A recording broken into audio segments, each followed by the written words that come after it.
Hey guys, welcome back to another Cinema 4D tutorial.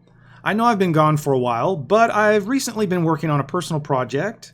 If you'd like to check that out, you can go over to my Instagram and check it out there. That's where I've been sharing a lot of the progress on that.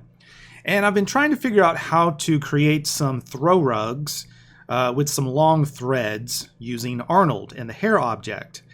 You would think that this would be pretty simple to do, but there's not a lot of information about it online.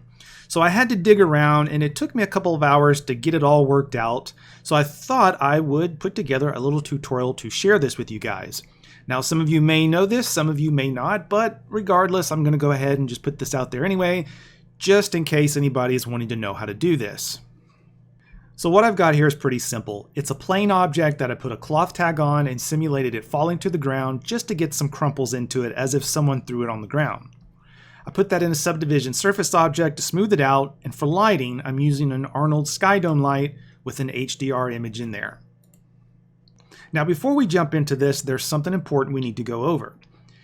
What we're going to be doing in this tutorial is we're going to be applying a material, in this case it's going to be, I believe, a PNG image, onto the plane object, and we're going to be using that color information to color the threads or the strands that's going to be coming out of the rug.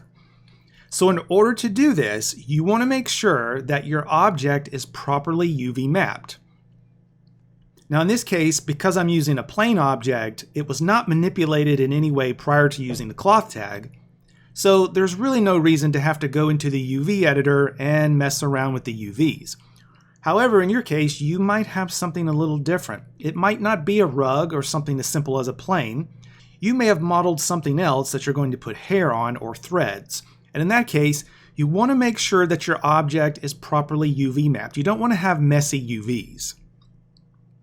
So perhaps in another tutorial, we'll talk about body paint and how to get into the UV editor and whatnot. But just make sure that you don't have messy UVs. You want to make sure that they're nice and clean. Okay, so I'm going to turn the subdivision surface object off, select the plane. I'm going to go up here to simulate hair objects, add hair. Now these are way too long. So I'm going to take the segments down to 5, and we'll take the length down to, I think 8 should be enough for us. All right, so by default, whenever you create a hair object, it's automatically going to put the default Cinema 4D hair material onto that object. And you might be thinking that you probably want to delete it, but in this case, you don't want to delete it. You want to leave that on there. What we want to do is add an Arnold Hair material tag to it as well. So that way we're going to have 2 hair materials on it. So Arnold surface standard hair, and we will drag that one on there as well. All right, now a couple of things we need to go over for the hair material. Now in this case, we're not generating hair on this rug. Hair is different than, strands or threads on a rug. It's going to be different. So we're not actually creating hair, we're creating threads. So we want to open up the standard hair material. And whenever you're using Arnold and hair together, the color channel here and the specular channel will be ignored. Those 2 channels are not going to be used here. However, thickness and things like maybe frizz and kink and so on, those channels will be taken into consideration, and Arnold will see that. But the color and the specular will not. Those 2 channels will be ignored. So for thickness, because we're creating a rug and not hair, the root and the tip are going to be the same, they're going to have the same thickness. So what I'm going to do is just change both of these to something like maybe 0.5, because this is a thread and not a human hair. All right, so we could probably add in maybe some frizz, and maybe a little kink in there just to kind of mess it up a little bit, and that's fine. Now, if we wanted to apply a material to this rug and pull the color information off of that, you would do that by using the color channel here, and you could go into the root, you can add in a texture there, or you could go down here to surface and turn this on, and then that will pull the color information off of the surface. That way, those threads coming up will have the color of wherever the root is touching. But in this case, because the color channel is being ignored by Arnold, we're going to have to do it with the Arnold hair material. So let's go over here and start the IPR up. All right, so you can see it's coming in all black. That's to be expected. So we want to open up the Arnold Hair material. And because we're not creating hair, everything here in the base, which is weight, color, melanin redness, randomness, we just want to zero all of these out, okay? Because we're not creating hair, we're creating threads. The specular roughness, we could probably take that up a little bit. And what we want to do is activate the diffuse. So we'll take this and pull that all the way up.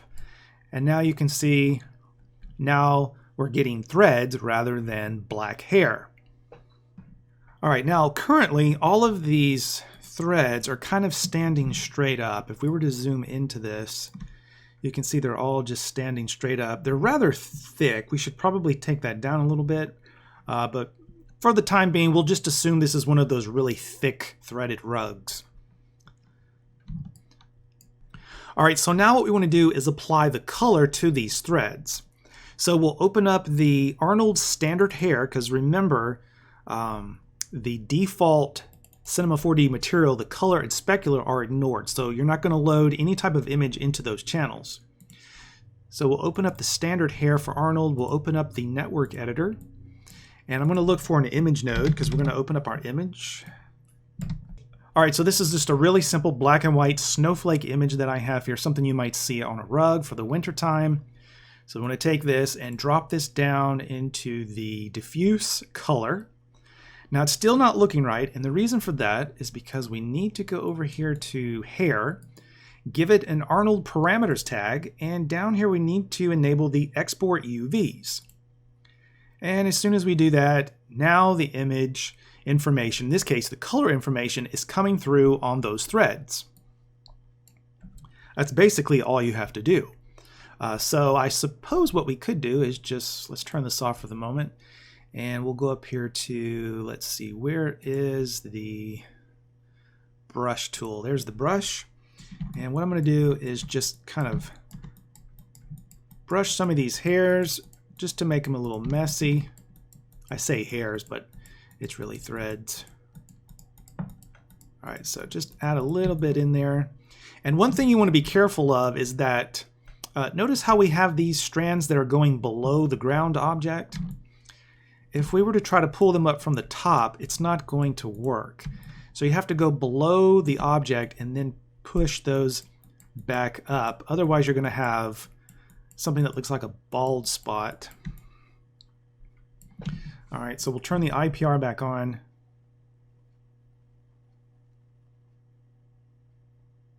There we go. Now it looks a little more messy. And that's pretty much all you have to do for that. The part that I was missing was that you have to give the Arnold parameters tag and enable the export UVs, because Arnold is not going to automatically see the UV information. So you have to give it the parameters tag and activate that little option there for the color information to be seen. So that's pretty much it. We could probably play around with the thickness of the strands. We can make them a little thinner. We could brush it out a little bit more, whatever you want to do. But in this case, I think that pretty much wraps up what I wanted to go over. Just make sure that you have both the standard Cinema 4D hair material and the Arnold hair material on the hair object, along with the parameters tag. Make sure export UVs is enabled, and then you can load in your image into the diffuse color channel, which is under the standard hair material. And you can load that in. The color space, make sure that's set to auto. Sometimes by default, when it comes in, it's set to disabled. But for RGB 8-bit images like I'm using here, just make sure auto is enabled, which I believe automatically will select sRGB. All right, guys, so I think I'm going to go ahead and wrap up this tutorial. If you want to see anything else like this that I've been working on, feel free to head over to my Instagram and check that out. I haven't used it in a while, but I've started using it here recently and adding things to my story over there, things I've been doing here in Arnold and whatnot. So if you'd like to, go follow me on Instagram, check it out. I'm going to try to stay active on there if I can. If you have any comments or questions, feel free to comment below. And as always, guys, thank you for watching, and I will see you in the next tutorial.